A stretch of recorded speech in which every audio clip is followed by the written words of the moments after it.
ಅಶ್ವವೇಗ ನ್ಯೂಸ್ನ ವೀಕ್ಷಕರೆಲ್ಲರಿಗೂ ಶುಭೋದಯ. ವೀಕ್ಷಕರೇ, ಇವತ್ತಿನ ಈ ಕಾರ್ಯಕ್ರಮದಲ್ಲಿ ಪಂಚಾಂಗ ಭವಿಷ್ಯ, ದ್ವಾದಶ ರಾಶಿಗಳ ಫಲಾಫಲ ಯಾವ ರೀತಿಯಾಗಿರುತ್ತೆ, ಹಾಗೆಯೇ ಧಾರ್ಮಿಕ ಚಿಂತನೆಗಳಿಗೆ ಸಂಬಂಧಪಟ್ಟಂತೆ ವಿಶೇಷ ಮಾಹಿತಿಯನ್ನು ಹೊತ್ತು ತರುವ ಕಾರ್ಯಕ್ರಮವೇ ಅಶ್ವಜ್ಯೋತಿಷ್ಯ. ಅಶ್ವಜ್ಯೋತಿಷ್ಯ ಇವತ್ತಿನ ಕಾರ್ಯಕ್ರಮದಲ್ಲಿ ಬಹಳ ವಿಶೇಷವಾಗಿ ಅಶ್ವತ್ಥ ವೃಕ್ಷಕ್ಕೆ ಪ್ರದಕ್ಷಿಣೆ ಹಾಕುವುದರ ವಿಶೇಷತೆ ಏನು, ಈ ಒಂದು ವಿಚಾರದ ಬಗ್ಗೆ ಸಾಕಷ್ಟು ಮಾಹಿತಿಯನ್ನು ತಿಳಿಸಿಕೊಡೋದಿಕ್ಕೆ ನಮ್ಮ ಜೊತೆಗೆ ಕಾರ್ಯಕ್ರಮದಲ್ಲಿ ಇವತ್ತು ಭಾಗವಹಿಸ್ತಾ ಇದ್ದಾರೆ ಧಾರ್ಮಿಕ ಚಿಂತಕರಾದಂತಹ ಶ್ರೀ ವೆಂಕಟರಮಣ ಭಟ್ ಗುರೂಜಿಯವರು. ಬನ್ನಿ ಅವನ ಕಾರ್ಯಕ್ರಮಕ್ಕೆ ಬರಮಾಡಿಕೊಳ್ಳೋಣ. ಗುರುಗಳೇ, ಕಾರ್ಯಕ್ರಮಕ್ಕೆ ಆದರದ ಸ್ವಾಗತ. ನಮಸ್ಕಾರ ಗುರುಗಳೇ. ಇವತ್ತು ಬುಧವಾರದ ಪಂಚಾಂಗದ ವಿಶೇಷತೆಯನ್ನು ತಾವು ತಿಳಿಸ್ಕೊಡಿ ಗುರುಗಳೇ. ಶ್ರೀ ಗುರುಭ್ಯೋ ನಮಃ. ಹರಿ ಓಂ. ಗುರುಬ್ರಹ್ಮ ಗುರುರ್ವಿಷ್ಣು ಗುರುರ್ದೇವೋ ಮಹೇಶ್ವರ ಗುರುಃ ಸಾಕ್ಷಾತ್ ಪರಂ ಬ್ರಹ್ಮ ತಸ್ಮೈ ಶ್ರೀ ಗುರವೇ ನಮಃ. ಏಕ ಏವ ಪರಬ್ರಹ್ಮ ಪರಮಾತ್ಮ ದಿಗಂಬರಃ ಸ್ವಯಮೇವ ಗುರುಃ ಸಾಕ್ಷಾತ್ ಸುಬ್ರಾಯಃ ಪಾತು ನಃ ಸದಾ. ಕಾರುಣ್ಯಮೂರ್ತಿಂ ಕಮನೀಯ ರೂಪಂ ದಿಗಂಬರಂ ಯೋಗಿಗಣೈಃ ಸುಪೂಜ್ಯಂ ಸ್ವಭಕ್ತರಕ್ಷಾರ್ಥಕೃತಾವತಾರಂ ಸುಬ್ರಾಜರಾಜಂ ಶರಣಂ ಪ್ರಪದ್ಯೆ. ಶ್ರೀಪಾದರಾಜಂ ಶರಣಂ ಪ್ರಪದ್ಯೆ. ದತ್ತಾತ್ರೇಯೋ ಮಹಾಯೋಗಿ ಭಗವಾನ್ ಭೂತಭಾವನಃ ಚತುರ್ಭುಜೋ ಮಹಾವಿಷ್ಣುಃ ಯೋಗಸಾಮ್ರಾಜ್ಯದೀಕ್ಷಿತಃ. ನಮಃ ಶಾಂತಾಯ ದಿವ್ಯಾಯ ಸತ್ಯಧರ್ಮಸ್ವರೂಪಿಣೆ ಸ್ವಾನಂದಾಮೃತತೃಪ್ತಾಯ ಶ್ರೀಧರಾಯ ನಮೋ ನಮಃ. ಶ್ರೀಮದ್ ಗಂಗಾಧರೇಂದ್ರ ಸರಸ್ವತಿ ಮಹಾಸ್ವಾಮಿಗಳವರ ಪಾದಪದ್ಮಗಳಲ್ಲಿ ಶಿರಸಾಷ್ಟಾಂಗವಾಗಿ ನಮಸ್ಕರಿಸುತ್ತಾ, ಮಾತೃದೇವೋ ಭವ ಪಿತೃದೇವೋ ಭವ. ಶ್ರೀ ಕ್ರೋಧಿನಾಮ ಸಂವತ್ಸರ ದಕ್ಷಿಣಾಯನ ಗ್ರೀಷ್ಮ ಋತು ಆಷಾಢ ಮಾಸ ಶುಕ್ಲಪಕ್ಷ ಏಕಾದಶಿ ಬುಧವಾರ ಅನುರಾಧ ನಕ್ಷತ್ರ ಶುಕ್ಲನಾಮ ಯೋಗ ವಣಿಜ ಕರಣ. ಇದು ಇವತ್ತಿನ ಪಂಚಾಂಗ. ಸರಿ ಗುರುಗಳೇ, ಈ ದಿನದ ಪಂಚಾಂಗದ ವಿಶೇಷತೆನ ತಾವು ತಿಳಿಸ್ಕೊಟ್ಟಿದ್ದಾರೆ. ಹಾಗೆಯೇ ವೀಕ್ಷಕರು ಬಹಳ ಕಾತುರದಿಂದ ಕಾಯ್ತಾ ಇರುವಂತಹ ದ್ವಾದಶ ರಾಶಿಗಳ ಫಲಾಫಲ ಯಾವ ರೀತಿಯಾಗಿದೆ ಅಂತ ನೋಡ್ಕೊಳ್ಳೋದಾದರೆ ಗುರುಗಳೇ, ಈಗ ಮೊದಲನೆಯ 6 ರಾಶಿಗಳಾದಂತಹ ಮೇಷ, ವೃಷಭ, ಮಿಥುನ, ಕರ್ಕಾಟಕ, ಸಿಂಹ, ಕನ್ಯಾ, ಇವತ್ತಿನ ದಿನ ಈ ರಾಶಿಗಳಿಗೆ ಯಾವ ರೀತಿಯಾದಂತಹ ಶುಭ ಫಲ, ಅಶುಭ ಫಲ ಮತ್ತು ದೋಷಗಳು ಇದ್ದವರು ಇವತ್ತು ಯಾವ ರೀತಿಯಾಗಿ ಪರಿಹಾರವನ್ನು ಮಾಡ್ಕೋಬಹುದು, ಇದನ್ನು ತಾವು ತಿಳಿಸ್ಕೊಡಿ ಗುರುಗಳೇ. ಓಂ ಉದ್ಬುದ್ಧ್ಯಸ್ಮಾಗ್ನೇ ಪ್ರತಿಜಾಗೃಹ್ಯೇನ ಮಿಷ್ಟಾಪೂರ್ತೆ ಸಗುಂ ಸೃಜೇಥಾ ಮಯಂಚ ಪುನಃ ಕೃಣ್ವಗ್ಗುಸ್ತ್ವಾ ಪಿತರಂಯುವಾನಮನ್ವಾತಾಗುಂ ಸೀತ್ವಯಿ ತಂತುಮೇತಂ ವಿಷ್ಣೋರ್ನುಕಂ ವೀರ್ಯಾಣಿ ಪ್ರವೋಚಂ ಯಃ ಪಾರ್ಥಿವಾನಿ ವಿಮಮೇರಜಾಗುಂ ಸಿಜೋ ಅಸ್ಕಭಾಜದುತ್ತರಗುಂ ಸಧಸ್ಥಂ ವಿಚಕ್ರಮಾಣಸ್ತ್ರೇಧೋರುಗಾಯಃ. ವಿಷ್ಣೋರರಾಟಮಸಿ ವಿಷ್ಣೋಃ ಪೃಷ್ಠಮಸಿ ವಿಷ್ಣೋಶ್ನಪ್ತ್ರೇ ಸ್ಥೋ ವಿಷ್ಣೋಸ್ಯೂರಸಿ ವಿಷ್ಣೋರ್ಧ್ರುವಮಸಿ ವೈಷ್ಣವಮಸಿ ವಿಷ್ಣವೇ ತ್ವಾ ಪ್ರಿಯಂಗುಕಲಿಕಾಶ್ಯಾಮಂ ರೂಪೇಣ ಪ್ರತಿಮಂ ಬುಧಂ ಸೌಮ್ಯಂ ಸೌಮ್ಯಗುಣೋಪೇತಂ ತಂ ಬುಧಂ ಪ್ರಣಮಾಮ್ಯಹಂ. ಇವತ್ತು ಬುಧವಾರ ಆಗಿರೋದ್ರಿಂದ ನಾವು ಇವತ್ತಿನ ದಿವಸ ಸದ್ಬುದ್ಧಿಂಚ ಬುಧನ ಆರಾಧನೆಯನ್ನು ಮಾಡತಕ್ಕಂಥದ್ದು. ವಿಶೇಷವಾಗಿ ವಿದ್ಯಾರ್ಥಿಗಳಿಗೆ ಒಳ್ಳೆಯ ರೀತಿಯಾದಂಥ ಬುದ್ಧಿಯನ್ನು, ಸದ್ಬುದ್ಧಿಯನ್ನು ಕೊಡತಕ್ಕಂಥವನು. ಸದ್ಬುದ್ಧಿ ಅಂದರೆ ಏನು? ಸದ್ಬುದ್ಧಿ ಅಂದರೆ ಭಗವಂತನ ಕಡೆಗೆ ಇರತಕ್ಕಂಥ, ಅದ್ರ ಬಗ್ಗೆ ಆಲೋಚನೆ ಮಾಡುವಂಥ ಬುದ್ಧಿಯನ್ನು ಕೊಡತಕ್ಕಂಥವನು. ಅದಕ್ಕೆ ಸದ್ಬುದ್ಧಿಂಚ ಬುಧ. ಸತ್ ಅಂದರೆ ಇರತಕ್ಕಂಥದ್ದು, ಯಾವತ್ತೂ ಇರತಕ್ಕಂಥದ್ದು. ಅದು ಅವನು ಯಾವಾಗಲೂ ಇರತಕ್ಕಂಥವನು ಯಾರೋ ಅವನೇ ಭಗವಂತ. ಮತ್ತು ಬೇರೆ ನಾವೆಲ್ಲರೂ ತಿಳ್ಕೊಂಡಿದ್ದೇವೆ ನಾವು ಶಾಶ್ವತ, ನಾವು ಮಾತ್ರ ಎಲ್ಲ ಕಡೆ ಅಥವಾ ಯಾವಾಗಲೂ ಇರ್ತೇವೆ ಅಂತ. ಅದು ನಾವು ಶಾಶ್ವತ ಅಲ್ಲ. ಆದರೆ ಭಗವಂತ ಮಾತ್ರ ಅವನು ಶಾಶ್ವತ. ಹಿಂದೂ ಇದ್ದಾನೆ, ಇವತ್ತು ಇದ್ದಾನೆ, ಮುಂದೂ ಇರ್ತಾನೆ. ಹಾಗಾಗಿ ಇವತ್ತಿನ ದಿವಸ ವಿಶೇಷವಾಗಿ ಮೇಷರಾಶಿಯಲ್ಲಿ ಇರುವವರಿಗೆ ಮಕ್ಕಳಿಂದ ಸಹಕಾರ ಸಿಗುವಂಥದ್ದು, ವಿಶೇಷವಾಗಿ ವಿದ್ಯಾರ್ಥಿಗಳಿಗೆ ಅನುಕೂಲ ಆಗತಕ್ಕಂಥದ್ದು. ಹಾಗೆ ಮಂತ್ರಗಳಿಂದ ಕಾರ್ಯಸಿದ್ಧಿ ಆಗತಕ್ಕಂಥದ್ದು. ಕೆಲವು ಜನ ಹೇಳ್ತಾರೆ ಮಂತ್ರಕ್ಕೆ ಮಾವಿನಕಾಯಿ ಉದುರುತ್ತದೆ ಅಂತ. ಮಂತ್ರಕ್ಕೆ ಮಾವಿನಕಾಯಿ ಉದುರೋದಿಲ್ಲ, ಆದರೆ ಮಂತ್ರಕ್ಕೆ ಮಾವಿನ ಗಿಡವನ್ನೇ ಉದುರಿಸುವಂಥ ಶಕ್ತಿ ಇದೆ. ಯಾವ ರೀತಿ? ಅದಕ್ಕೆ ಯದ್ಯದಾಚರತಿ ಶ್ರೇಷ್ಠ ಆಚಾರ ಪರಮೋ ಧರ್ಮ ಅಂತ ಹೇಳಿದ್ದಾರೆ. ಯಾರು ಒಳ್ಳೆಯ ಆಚಾರವಂತರು ಆ ಮಂತ್ರವನ್ನು ಹೇಳಿದಾಗ ಏನು ಬೇಕಾದರೂ ಆಗುವಂಥ ಶಕ್ತಿ ಇದೆ. ವೃಷಭ ರಾಶಿಯಲ್ಲಿರುವವರಿಗೆ ಬಂಧುಗಳ ಸಹಕಾರ ಸಿಗತಕ್ಕಂಥದ್ದು. ಇನ್ನು ಕೃಷಿ ಕ್ಷೇತ್ರಗಳಲ್ಲಿ ಇವತ್ತಿನ ದಿವಸ ಅನುಕೂಲ ಆಗತಕ್ಕಂಥದ್ದು. ಹಾಗೆ ಮಕ್ಕಳಲ್ಲಿ ಕಲಹ ಆಗತಕ್ಕಂಥದ್ದು. ಇನ್ನು ಉದರ ಬಾಧೆ ಹಾಗೆ ಮೃತ್ಯುಂಜಯ ಜಪ ಇವತ್ತಿನ ದಿವಸ ನಾವು ಮಾಡಿಸೋದರಿಂದ ನಮಗೆ ಎಲ್ಲ ರೀತಿಯಲ್ಲಿ ಅನುಕೂಲ ಆಗತಕ್ಕಂಥದ್ದು. ಹಾಗಾಗಿ ಇನ್ನು ಮಿಥುನ ರಾಶಿ ನಾವು ಹೇಳ್ತಾ ಇದ್ದರೆ ಈ ರಾಶಿ ಬಗ್ಗೆನೇ ನಮಗೆ ಹೇಳಲಿಕ್ಕೆ ಮರ್ತು ಹೋಗುತ್ತದೆ. ಹಾಗಾಗಿ ಮಿಥುನ ರಾಶಿಯಲ್ಲಿರೋರಿಗೆ ಸಹೋದರರ ಸಹಕಾರ ಇವತ್ತಿನ ದಿವಸ ಸಿಗತಕ್ಕಂಥದ್ದು. ಹಾಗೆ ಇವತ್ತಿನ ದಿವಸ ಪ್ರಯಾಣ ಮಾಡುವಂಥ ಯೋಗ ಇದೆ. ಹಾಗೆ ಬಂಧುಗಳಲ್ಲಿ ಕಲಹ ಆಗತಕ್ಕಂಥದ್ದು. ಇನ್ನು ಕೃಷಿ ಕ್ಷೇತ್ರದಲ್ಲಿ ತೊಂದರೆ ಆಗುವಂಥ ಸಾಧ್ಯತೆ ಇದೆ. ಹಾಗೆ ದುರ್ಗಾ ಪೂಜೆ ಮಾಡೋದರಿಂದ ಇವತ್ತಿನ ದಿವಸ ಎಲ್ಲ ರೀತಿಯಲ್ಲಿ ಅನುಕೂಲ ಆಗತಕ್ಕಂಥದ್ದು. ಇನ್ನು ಕರ್ಕಾಟಕ ರಾಶಿಯಲ್ಲಿರೋರಿಗೆ ಧನ ಲಾಭ ಆಗುವಂಥ ಸಾಧ್ಯತೆ ಇದೆ. ಮೃಷ್ಟಾನ್ನ ಭೋಜನ ಇವತ್ತಿನ ದಿವಸ ಒಳ್ಳೆಯ ರೀತಿಯಲ್ಲಿ ಮೃಷ್ಟಾನ್ನ ಭೋಜನ ಮಾಡುವಂಥ ಸಾಧ್ಯತೆ ಇದೆ. ಆ ಮೃಷ್ಟಾನ್ನ ಭೋಜನವನ್ನು ನಾವು ಮಾಡಬೇಕು ಅಂತಾದರೆ ನಮಗೆ ಆ ಅನ್ನದ ಋಣ ಹೇಳತಕ್ಕಂಥದ್ದು ಇರಬೇಕು. ಅನ್ನದ ಋಣ ಇದ್ದರೆ ಮಾತ್ರ ನಾವು ಊಟ ಮಾಡಲಿಕ್ಕೆ ಸಾಧ್ಯ. ಆ ತಿಂದಂಥ ಅನ್ನ ಜೀರ್ಣವಾಗಲಿಕ್ಕೆ ಸಾಧ್ಯ.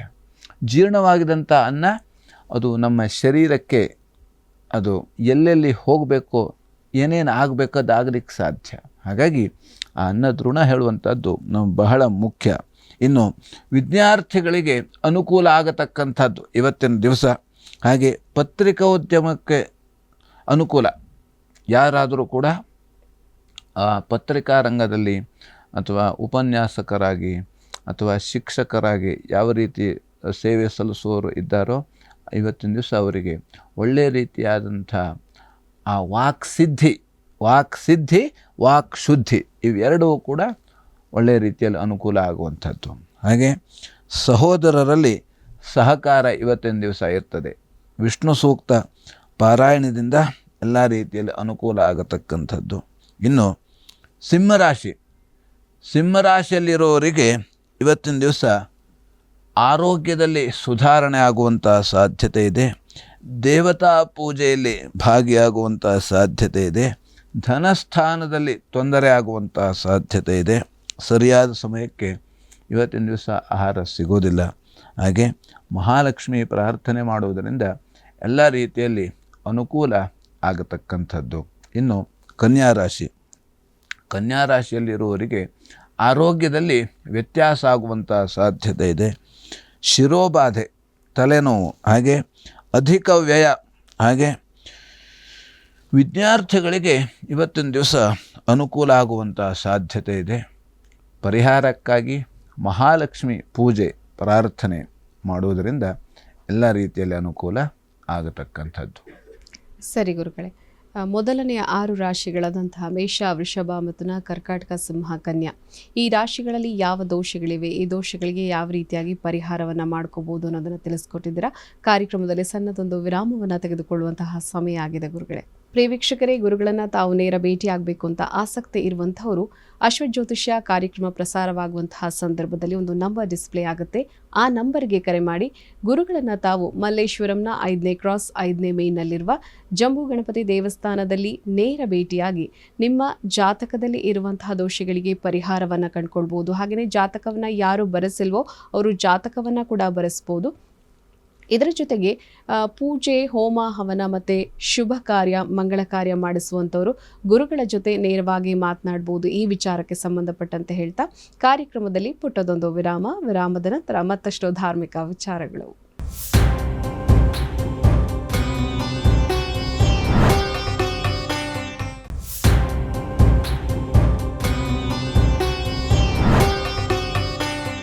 ವಿರಾಮದ ನಂತರ ಅಶ್ವಜ್ಯೋತಿಷ್ಯ ಕಾರ್ಯಕ್ರಮಕ್ಕೆ ಮತ್ತೊಮ್ಮೆ ಸ್ವಾಗತ. ಗುರುಗಳೇ, ಈ ಅಶ್ವತ್ಥ ವೃಕ್ಷ ಬಹಳ ಹಿಂದಿನಿಂದಲೂ ಈ ಅಶ್ವತ್ಥ ವೃಕ್ಷಕ್ಕೆ ನಾವು ಪ್ರದಕ್ಷಿಣೆ ಹಾಕುವಂಥದ್ದು, ನಮಸ್ಕಾರ ಮಾಡುವಂಥದ್ದು, ಅಥವಾ ಏನೋ ಒಂದು ಹರಕೆ ಹೊತ್ತು ದಿನ ಬೆಳಗಾದರೆ ನಾವು ಅಶ್ವತ್ಥ ವೃಕ್ಷಕ್ಕೆ ಸುತ್ತನ್ನು ಹಾಕುವಂಥದ್ದು ಬಹಳ ವಿಶೇಷ. ಹಿರಿಯರು ಹೇಳ್ತಾರೆ, ನೀನು ಇಂತಹ ದೋಷ ಇದ್ದಾಗ ನೀನು ಅಶ್ವತ್ಥ ವೃಕ್ಷಕ್ಕೆ ಹೋಗಿ ಪ್ರದಕ್ಷಿಣೆ ಹಾಕಿ ಬಾ ಅನ್ನುವಂಥದ್ದು. ಇದರ ವೈಜ್ಞಾನಿಕ ಹಿನ್ನೆಲೆ ಏನು ಅಂತ ನೋಡೋದು, ಮತ್ತೊಂದು ಆಧ್ಯಾತ್ಮಿಕ ಹಿನ್ನೆಲೆ ಏನು ಅಂತ ತಿಳ್ಕೊಳ್ಳೋದು. ಇದರ ವಿಶೇಷತೆ ಏನು, ಮಹತ್ವ ಏನು ಅನ್ನೋದ್ರ ಬಗ್ಗೆ ತಾವು ತಿಳಿಸ್ಕೊಡಿ ಗುರುಗಳೇ. ಶ್ರೀ ಗುರುಭ್ಯೋ ನಮಃ. ಇದು ಮುಖ್ಯವಾಗಿ, ಬಹಳ ಮುಖ್ಯವಾಗಿ ಬೇಕಾಗಿರತಕ್ಕಂಥ, ನಮಗೆಲ್ಲರಿಗೂ ಕೂಡ ಬೇಕಾಗಿರತಕ್ಕಂಥದ್ದು. ಯಾಕೆಂದರೆ ಉಸಿರು ಇರುವಲ್ಲಿವರೆಗೆ ಈ ಶರೀರದಲ್ಲಿ ನಾನು ಹೇಳುವತಕ್ಕಂಥದ್ದು ಇರ್ತದೆ. ಉಸಿರು ಹೋದ ಮೇಲೆ ಈ ಶರೀರ ಜಡವಾಗ್ತದೆ. ಹಾಗಾಗಿ ಈ ಉಸಿರು ಇರಬೇಕು, ಈ ಉಸಿರು ಶುದ್ಧವಾಗಬೇಕು, ಶುದ್ಧವಾದಂಥ ಗಾಳಿ ಬೇಕು ಅಂತಾದರೆ ನಾವು ಆ ಅಶ್ವತ್ಥ ವೃಕ್ಷದ ಗಾಳಿಯನ್ನು ನಾವು ಸೇವನೆ ಮಾಡಬೇಕಂತೆ. ಇದು ವೈಜ್ಞಾನಿಕ ಕಾರಣ. ವಾತಾವರಣವನ್ನು ಶುದ್ಧಿ ಮಾಡತಕ್ಕಂಥ ಶಕ್ತಿ ಅಶ್ವತ್ಥ ವೃಕ್ಷದಲ್ಲಿ ಇರ್ತದೆ. ಅಷ್ಟು ಆ ಪ್ರಮಾಣದಲ್ಲಿ ಅದು ಆಮ್ಲಜನಕವನ್ನು ಅದು ನಮಗೆ ಕೊಡ್ತಾ ಇರುತ್ತದೆ. ನಾವು ಬಿಟ್ಟಂತಹ ಇಂಗಾಲದ ಡೈಆಕ್ಸೈಡನ್ನು ಅದು ಸ್ವೀಕಾರ ಮಾಡಿ ನಮಗೆ ಅದು ಅಷ್ಟು ಶುದ್ಧವಾದಂಥ ಗಾಳಿಯನ್ನು ಕೊಡ್ತಾ ಇರುತ್ತದೆ. ಹಾಗಾಗಿ ಅದು ಬೆಳಗಿನ ಜಾವದಲ್ಲಿ ನಮಗೆ ಬೆಳಗ್ಗೆ ಒಂದು 4 ಗಂಟೆ ಅಥವಾ 5 ಗಂಟೆಗೆ ಅದು ಅಷ್ಟು ಶುದ್ಧವಾಗಿರ್ತದೆ ಆ ಗಾಳಿ ಹೇಳತಕ್ಕಂಥದ್ದು. ಆ ಗಾಳಿ ನಾವು ಸೇವನೆ ಮಾಡೋದರಿಂದನೇ ನಮ್ಮಲ್ಲಿ ಇರತಕ್ಕಂಥ ಯಾವುದೇ ರೀತಿಯ ರೋಗ ರುಜಿನಗಳು ಕೂಡ ನಮಗೆ ಬರುವುದಿಲ್ವಂತೆ. ಯಾವ ರೀತಿ ಗಾಳಿ ಬಂದಾಗ ತೂರಿಕು ಅಂತ ಹೇಳಿದ್ದಾರೆ. ಈಗ ನಾವು ಈ ಭತ್ತದ ಇದನ್ನೆಲ್ಲ ಮಾಡತಕ್ಕಂಥವರು ಗಾಳಿ ಬಂದಾಗ ಅದನ್ನು ತೂರುತ್ತಾರೆ. ಈಗೆಲ್ಲ ಬೇರೆ ಇದನ್ನೆಲ್ಲ ಅದಕ್ಕೆ ಏನು ಬೇಕೋ ಯಂತ್ರಗಳು ಬಂದಾವೆ. ಆದರೆ ಮುಂಚೆ ಆ ಗಾಳಿ ಬಂದಾಗಲೇ ಆ ಭತ್ತವನ್ನು ತೂರ್ಕೊಳ್ತಿದ್ರು. ಹಾಗೆ ಆ ಒಳ್ಳೆಯ ಗಾಳಿ ಬಂದಾಗ ಯಾವ ರೀತಿ ಆ ಭತ್ತವನ್ನು ತೂರಬೇಕಾದ್ರೆ ಯಾವ ರೀತಿ ಆ ಕಡ್ಡಿ ಕಸಗಳು ಅವೆಲ್ಲ ಹೆಂಗೆ ಓಡಿ ಹೋಗ್ತಾವೋ ಹಾಗೆ ನಮ್ಮಲ್ಲಿರ್ತಕ್ಕಂಥ ರೋಗ ರುಜಿನಗಳು ಕೂಡ ಆ ಥರ ಓಡಿ ಹೋಗ್ತಾವಂತೆ ಆ ಶುದ್ಧ ಗಾಳಿಯಿಂದಲೇ. ಯಾಕಂದರೆ ಗಾಳಿಗಷ್ಟು ಪವರ್ ಇದೆ ಈಗ. ಆ ಗಾಳಿ, ಯಾಕಂದ್ರೆ ಗಾಳಿನೇ ಪೂರ್ತಿ. ಈಗ ನಾವು ಗ್ಯಾಸ್ ಒಲೆಯನ್ನು ನಾವು ಇದು ಮಾಡ್ತೇವೆ ಅಂದ್ರೆ ಅದು ಗಾಳಿನೇ, ಅದು ಕೂಡ ಗಾಳಿ. ಆ ಗಾಳಿಯಿಂದನೇ ಆ ಗ್ಯಾಸ್ ಉರಿಯತಕ್ಕಂಥದ್ದು. ಅದು ಅಷ್ಟು ಶಕ್ತಿ ಇರಬೇಕಾದ್ರೆ ನಮ್ಮಲ್ಲಿರತಕ್ಕಂಥ ಕೆಟ್ಟ ರೋಗವನ್ನು, ಕೆಟ್ಟಿದ್ದನ್ನು ಓಡಿಸುವಂಥ ಶಕ್ತಿ ಆ ಗಾಳಿಗಿರ್ತದೆ.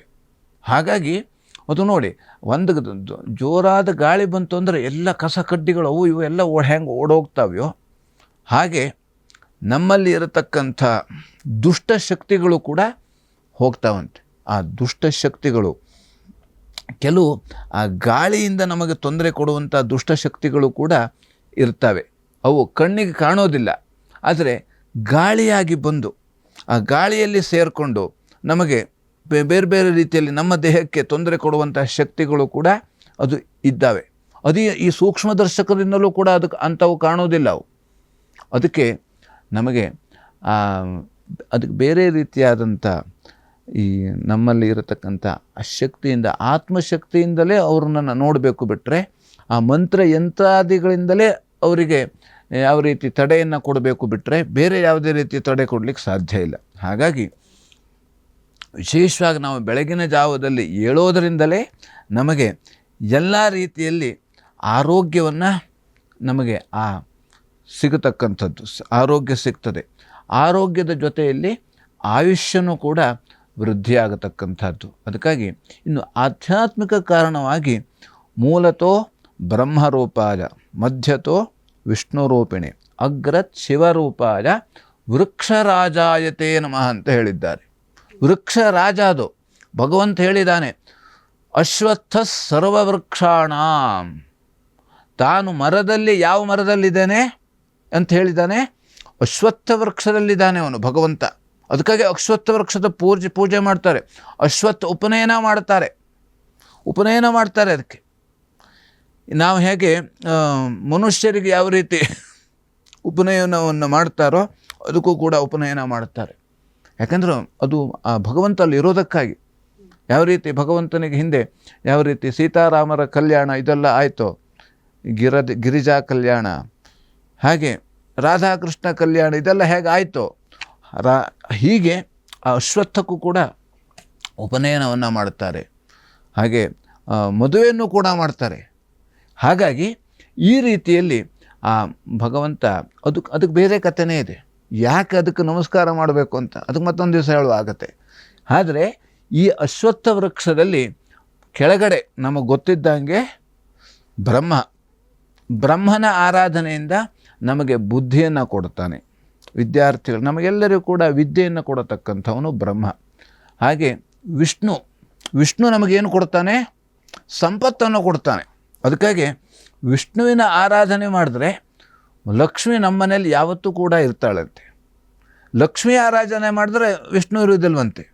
ಅದಕ್ಕಾಗಿ ನಾವು ಭಗವಂತನ ಆರಾಧನೆ ಮಾಡ್ತಾ ಇದ್ದವರಿಗೆ ಲಕ್ಷ್ಮಿ ಅವ್ರ ಮನೆ ಬಿಟ್ಟು ಓಡ ಹೋಗೋದೇ ಇಲ್ವಂತೆ, ಅಲ್ಲಿ ಯಾವಾಗಲೂ ಕೂಡ ಇರ್ತಾಳೆ. ಆದರೆ ನಂತರ ಶಿವನ ಆರಾಧನೆ ನಾವು ಮಾಡ್ತಾ ಇದ್ದರೆ ನಮಗೆ ಅವನು ಲಯಕರ್ತ ಅವನು. ಮತ್ತು ಆ ಶಿವನ ಆರಾಧನೆ ಮಾಡೋದರಿಂದ ನಮಗೆ ಒಳ್ಳೆಯ ರೀತಿಯಾದಂಥ ಮಂಗಳ ಕಾರ್ಯವನ್ನು, ಶಿವ ಅಂದ್ರೆ ಮಂಗಳ ಅಂತ ಅರ್ಥ. ನಾವು ತಿಳ್ಕೊಂಡು ಶಿವ ಅಂದ್ರೆ ಏನೋ ಹೆದರಿಕೆ ಆಗ್ತದೆ ಅಂತ.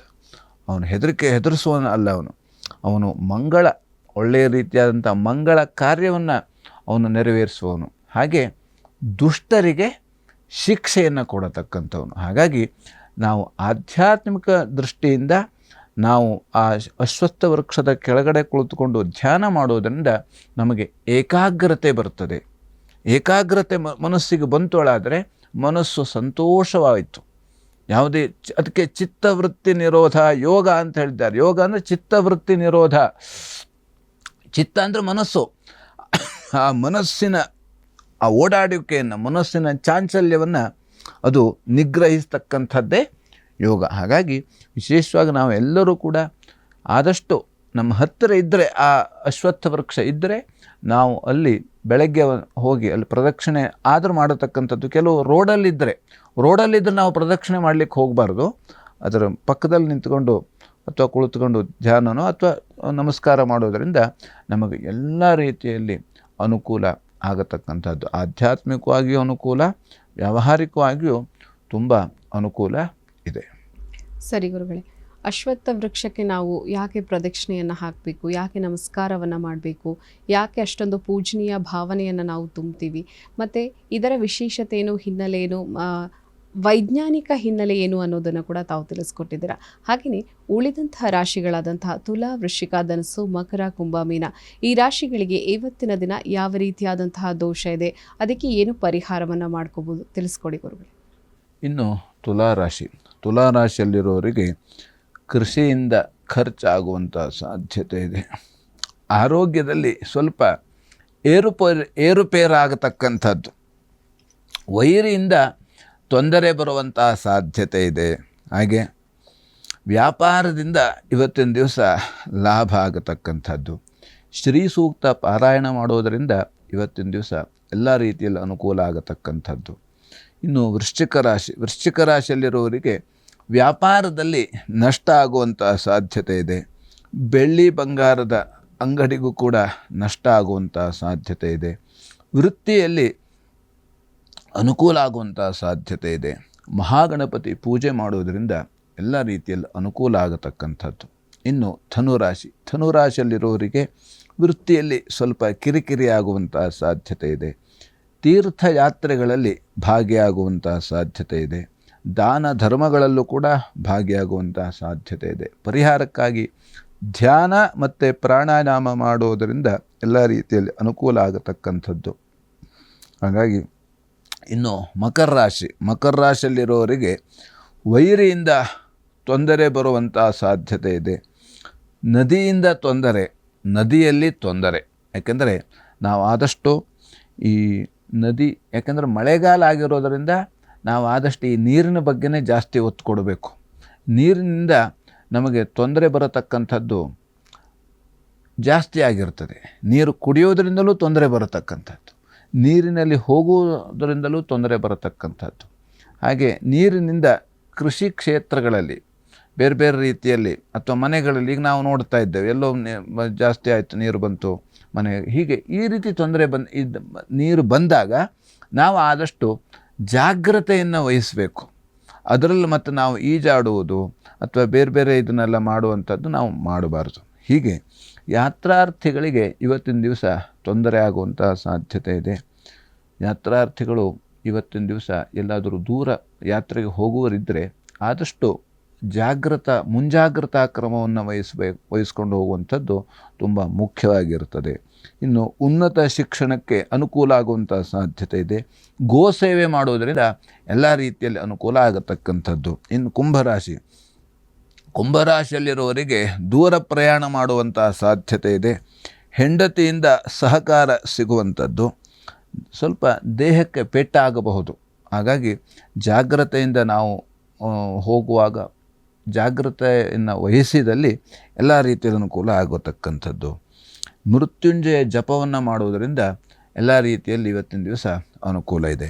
ಇನ್ನು ಮೀನರಾಶಿಯಲ್ಲಿರುವವರಿಗೆ ಶತ್ರುಗಳ ಕಾಟ ಸ್ವಲ್ಪ ಜಾಸ್ತಿ ಆಗುವಂಥ ಸಾಧ್ಯತೆ ಇದೆ. ದೂರ ಪ್ರಯಾಣದಲ್ಲೂ ಕೂಡ ತೊಂದರೆ ಆಗುವಂಥ ಸಾಧ್ಯತೆ ಇದೆ. ಉನ್ನತ ಶಿಕ್ಷಣದಲ್ಲಿ ಇರತಕ್ಕಂಥವರಿಗೆ ಸ್ವಲ್ಪ ತೊಂದರೆಯಾಗುವಂಥ ಸಾಧ್ಯತೆ ಇದೆ. ವೃತ್ತಿಯಲ್ಲಿ ಅನುಕೂಲ ಇದೆ. ಹಾಗೆ ಶ್ವಾನಗಳಿಗೆ ಇವತ್ತಿನ ದಿವಸ ಆಹಾರ ಕೊಡುವುದರಿಂದ, ಶ್ವಾನ ಅಂದರೆ ನಾಯಿಗೆ ಅದು ಏನು ತಿಂತದೆಯೋ ಆ ಆಹಾರವನ್ನು ಕೊಡತಕ್ಕಂಥದ್ರಿಂದ ನಮಗೆ ಎಲ್ಲ ರೀತಿಯಲ್ಲಿ ಅನುಕೂಲ ಆಗತಕ್ಕಂಥದ್ದು. ಹಾಗಾಗಿ ಎಲ್ಲ ರೀತಿಯಲ್ಲಿ ಭಗವಂತ ಎಲ್ಲರಲ್ಲೂ ಕೂಡ ಇದ್ದಾನೆ. ನಾಯಿ ಅಂದರೆ ಅವನು ದತ್ತಾತ್ರೇಯನ ಹತ್ತಿರ 4 ನಾಯಿಗಳ ರೂಪದಲ್ಲಿ ಆ ವೇದಗಳು ಇದ್ದಾವಂತೆ.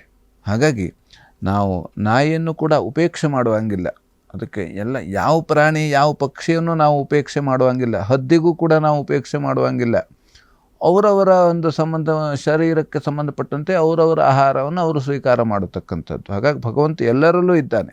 ಹಾಗಾಗಿ ಇವತ್ತಿನ ದಿವಸ ಆ ಆಹಾರ ಆ ರೀತಿ ಕೊಡೋದರಿಂದ ನಮಗೆಲ್ಲ ರೀತಿಯಲ್ಲಿ ಅನುಕೂಲ ಇರತಕ್ಕಂಥದ್ದು. ವಿಶೇಷವಾಗಿ ನಾವು ಇವತ್ತಿನ ದಿವಸ ಏನೇ ಅನಾನುಕೂಲ ಇದೆ ಅಂತ ನಾವು ಭಯಪಡಬೇಕಾದ್ದೇನಿಲ್ಲ. ಯಾಕೆಂದರೆ ಇಂದಿನ ದಿನವೇ ಶುಭ ದಿನವು, ಇಂದಿನ ವಾರ ಶುಭವಾರ ಅಂತ ದಾಸರು ಹೇಳಿದ್ದಾರೆ. ಆದ್ದರಿಂದ ನಾವು ಈ ಶುಭ ದಿನವನ್ನು ನಾವು ಒಳ್ಳೆಯ ರೀತಿಯಲ್ಲಿ ಶುಭವಾಗಿ ಉಪಯೋಗಿಸ್ಕೊಳ್ಬೇಕು. ಅದೇ ನಮಗೆ ನಮ್ಮ ಜೀವನದ ಚಾಣಾಕ್ಷತನ ಅಂದರೆ ಅದೇ ಅಂತೆ.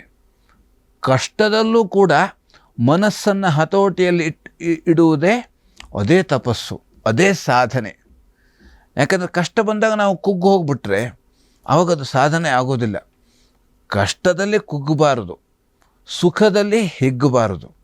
ಹಾಗಿದ್ದರೆ ಅದೇ ಸ್ಥಿತಪ್ರಜ್ಞರು ಅಂತ ಹೇಳಿದ್ದಾರೆ. ಆ ಸ್ಥಿತಪ್ರಜ್ಞರು ಅಂದರೆ ಅವರ ಪ್ರಜ್ಞೆ ಒಂದೇ ರೀತಿ ಇರ್ತದೆ. ಅವ್ರು ಹೊಗಳಿದ್ರೂ ಕೂಡ ಸಂತೋಷ ಇಲ್ಲ, ತೆಗಳಿದ್ರೂ ಕೂಡ ಬೇಜಾರಿಲ್ಲ. ಹಾಗಾಗಿ ನಮ್ಮ ಉದ್ದೇಶ ಅದೇ ಆಗಿರಬೇಕು. ಆ ಸ್ಥಿತಪ್ರಜ್ಞದ ಸ್ಥಿತಿಗೆ ನಾವು ಬರಬೇಕು. ಅದಕ್ಕಾಗಿ ನಾವು ಇದನ್ನೆಲ್ಲ ಎಲ್ಲ ಶಾಸ್ತ್ರಗಳು, ಎಲ್ಲ ಪುರಾಣಗಳು, ಷಟ್ಶಾಸ್ತ್ರ, 6 ಶಾಸ್ತ್ರ ಇದೆ, 18 ಪುರಾಣ, 10 ಉಪನಿಷತ್ತು, 10 ಉಪನಿಷತ್ತುಗಳು, ಇದು ಎಲ್ಲ ಹೇಳುವುದೇ ಇದೆ.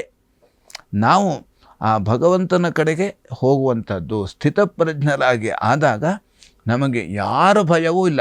ಆ ಸ್ಥಿತಪ್ರಜ್ಞನಿಗೆ ಮೃತ್ಯುವಿನ ಸಾವಿನ ಭಯವೂ ಕೂಡ ಇಲ್ಲವಂತೆ. ಹಾಗಾಗಿ ಅದಕ್ಕಾಗಿ ಮೃತ್ಯುಂಜಯ, ಸಾವನ್ನು ಮೀರಿದವನು ಅವನು. ಅದಕ್ಕಾಗಿ ಅವನು ಮೃತ್ಯುಂಜಯ ಅಂತ ಹೆಸರು. ಹಾಗಾಗಿ ನಾವೆಲ್ಲರೂ ಕೂಡ ಇವತ್ತಿನ ದಿವಸ ಮೃತ್ಯುಂಜಯರಾಗಬೇಕು ಅಂದರೆ ನಾವು ಆ ಮೃತ್ಯುಂಜಯನ ಆರಾಧನೆ ಹಾಗೆ ಬುಧನ ಸಂಬಂಧಪಟ್ಟಂಥ ಬುಧವಾರ ನಾವು ವಿಷ್ಣುವಿನ ಆರಾಧನೆ ಮಾಡೋದರಿಂದ ನಮಗೆ ಎಲ್ಲ ರೀತಿಯಲ್ಲಿ ಅನುಕೂಲ ಆಗತಕ್ಕಂಥದ್ದು. ಸರಿ ಗುರುಗಳೇ, ಇವತ್ತಿನ ಕಾರ್ಯಕ್ರಮದಲ್ಲಿ ಬಹಳ ವಿಶೇಷವಾಗಿ ಪಂಚಾಂಗದ ವಿಶೇಷತೆ, ರಾಶಿ ಭವಿಷ್ಯಗಳ ಫಲಾಫಲ, ಇದರ ಜೊತೆಗೆ ಧಾರ್ಮಿಕ ಚಿಂತನೆಗಳಿಗೆ ಸಂಬಂಧಪಟ್ಟಂತೆ ಅಶ್ವತ್ಥ ವೃಕ್ಷಕ್ಕೆ ಯಾಕೆ ಇಷ್ಟು ನಾವು ಪೂಜನೀಯ ಒಂದು ಭಾವನೆಯನ್ನು ಇಟ್ಟಿದ್ದೀವಿ ಅನ್ನುವಂತಹ ವಿಶೇಷ ಮಾಹಿತಿಯನ್ನು ತಮ್ಮ ಪ್ರಿಯ ವೀಕ್ಷಕರಿಗೆ ತಿಳಿಸ್ಕೊಟ್ಟಿದ್ದೀರಾ. ಕಾರ್ಯಕ್ರಮದಲ್ಲಿ ಭಾಗವಹಿಸಿದ್ದಕ್ಕಾಗಿ ಹೃತ್ಪೂರ್ವಕ ಧನ್ಯವಾದಗಳು ಗುರುಗಳೇ. ಲೋಕಾಹ ಸಮಸ್ತಾಹ ಸುಖಿನೋ ಭವಂತು, ಸಮಸ್ತ ಸನ್ಮಂಗಳಾನಿ ಭವಂತು. ಎಲ್ಲರಿಗೂ ಕ್ಷೇಮವಾಗಲಿ. ವೀಕ್ಷಕರೇ, ಇವತ್ತು ಬುಧವಾರ, ವಿಷ್ಣು ದೇವರ ಆರಾಧನೆಯನ್ನು ಮಾಡ್ತಾ ಅವರ ಕೃಪೆಗೆ ನಾವೆಲ್ಲರೂ ಪಾತ್ರರಾಗೋಣ ಅಂತ ಹೇಳ್ತಾ ಇದಾಗಿತ್ತು ಈ ಹೊತ್ತಿನ ಅಶ್ವ ಜ್ಯೋತಿಷ್ಯ ವಿಶೇಷ ಕಾರ್ಯಕ್ರಮ. ನೋಡ್ತಾರಿ ಅಶ್ವವೇಗ ನ್ಯೂಸ್. ನಮಸ್ಕಾರ.